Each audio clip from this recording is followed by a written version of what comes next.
this thing. All right. Carlos, the victorious. What's your team's name even? Luca Me Now, which I feel like is. I feel bad. It's like when you're in a fantasy league, people use curse words for their team names. That's how I feel about your team name, but it's fine. Whatever. So salty, but it's all right. Can't help it. I think I've given myself I'm gonna this year also. I think the Mavs aren't gonna be that good this year. So I think this is the year where it kind of turns for me. I think we're gonna be as good or slightly better than the Mavs, maybe. I think there's a decent chance of that. So I think by the end of this season, I'm never gonna get over that trade, but I'll be able to watch Luka. Honestly, before last year's playoffs, I did not watch a single Luka game. I just couldn't. It was a genuine problem. I was like, I am a grown man, and it hurts my feelings to watch a 20-something-year-old kid play basketball. So I got to get past that. Listen, man. To be fair, as each season goes by now, Trey's a star. Yeah. It's just Trey's good, man. Too many times people have heard me. My thing is, he's not the kind of star that I like to watch. You know what I'm saying? Yeah. That's the problem. And Luka, but Luka is the kind exactly. of anyway, whatever. All right, so how did it feel, man? Getting your first W against Bill. I think we need to. It was Bill. But how'd you feel, man? How'd you feel taking advantage? Pretty good. Until 3 or 4 a.m. helping take care of his newborn baby and stuff. I know, he still had a baby, but I saw him. He was still at doing his lineups and everything. Oh no. Heather, look out! At first, I was like, "Man, maybe I would get the victory because he's gonna forget to set his lineups and rosters." But nope, he was on it, but pulled through with the victory. So I see. I wasn't keeping up that close. About Friday, Saturday, I was looking to see. I noticed the day before. I was like, I wasn't aware that it was Wednesday, but I checked. I'm like, oh, he hasn't set his lineups yet. But I'm like, he found time. So you're saying we don't need to feel any sympathy for him? There's no nah. post birth sympathy for Bill. Okay, so here's what I gotta say, Carlos. Related to you and Bill, I felt it was very point. You guys had one of the closest matchups this week. That's kind of, it's not gonna work out every single week, but I'm trying to find interesting matchups and then talk to the winner so that the loser. But eventually we'll have to get around to talking to losers too, I'm sure. But, exactly. But anyway, so you guys were just a close one. And you and Bill, super tight, super close friends. You go to Costa Rica to preach the gospel or whatever it is y'all are doing down there when you're down there. You guys, came up in the Lord. The work of the Lord. New York together, all that stuff.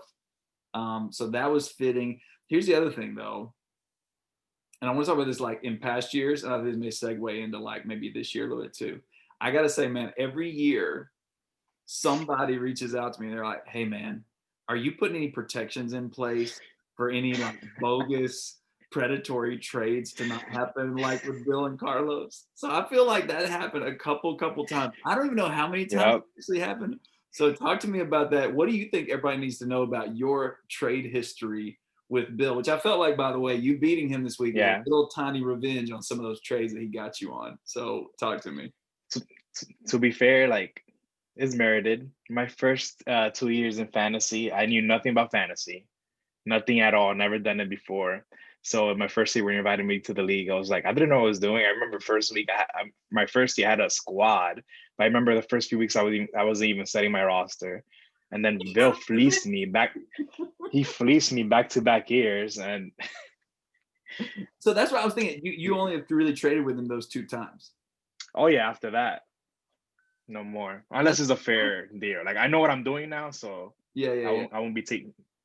You can't take advantage of me anymore. All right, you're putting the league on notice. Can't take advantage of Carlos. No, not anymore. You know what's I know what I'm doing now. No, that's what jumps on. I was trying to go back and find the records. I don't know, they're probably in there somewhere, but I couldn't find the records of trades or whatever.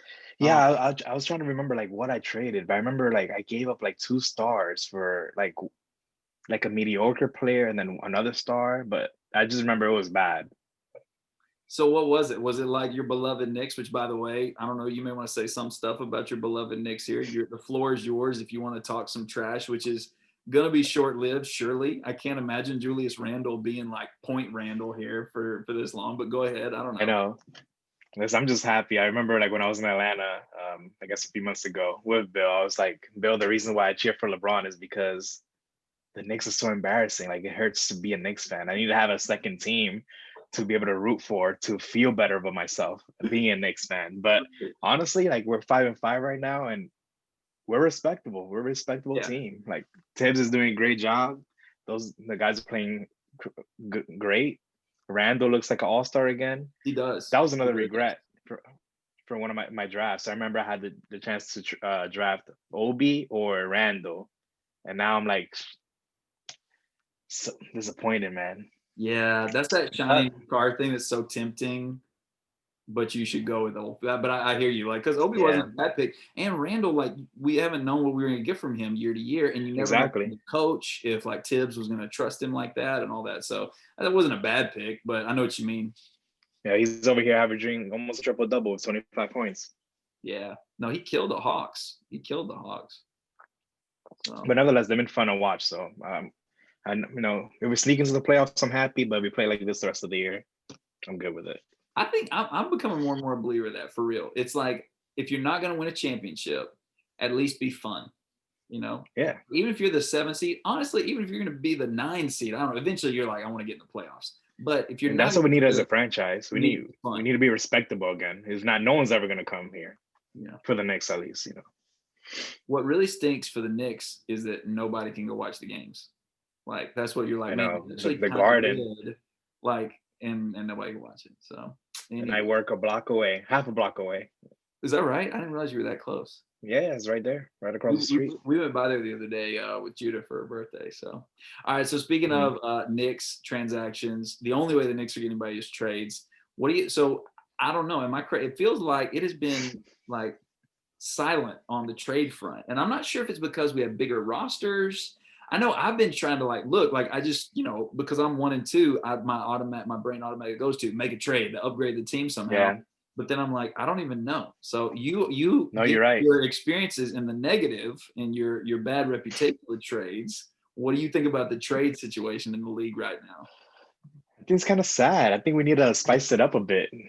Oh, Have some trades, man. I feel like people are afraid of the trades, and honestly, me included. I feel like I'll call it a Bill effect. I think it's still lingering and still affecting us, and people are afraid of the trades because they're afraid that they're gonna get fleeced. But I think we need more action when it comes to making some trades. I remember actually last week William offered a good trade.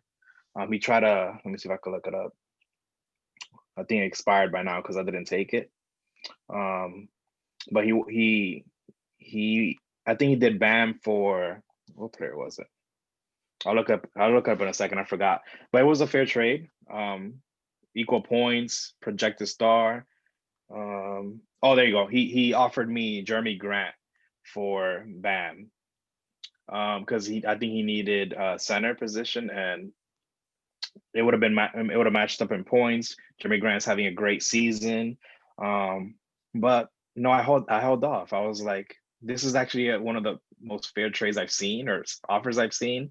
But I think Bam has a higher upside for the yeah, rest of the season. that'd be hard Like to get. he's starting off a little slow, especially in the points category, like points scored category, and he are not looking too good. But I think he's gonna go up from there. So I didn't want to. That was a trade offer that was like it's fair, but I'm gonna hold off because I think I have a better player in Bam. Yeah, yeah. But I was looking, man. Your roster is very center heavy. Like you got yeah, him, you got Marcus, you got Serge, you got the general Al Horford, Mister Fundamental Junior, Tim Duncan Jr. yep, You got Christian Wood. You got a lot of centers on it's your true. roster, or people that qualify as centers at least.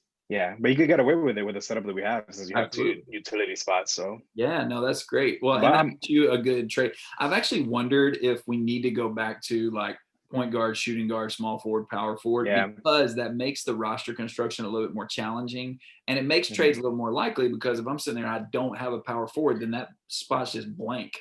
But if I'm Yeah, it's forced, true. and it forces me to say, hey, I got two shooting guards I love, but I got to give up one of them to go get a power forward from somebody. So we may need to think about that and talk about that for next year to get Yeah, the because trade. right now people are like, I'm gonna get the best players because I could play most of them every night. So Yeah, yeah. don't think is not as strict or structured.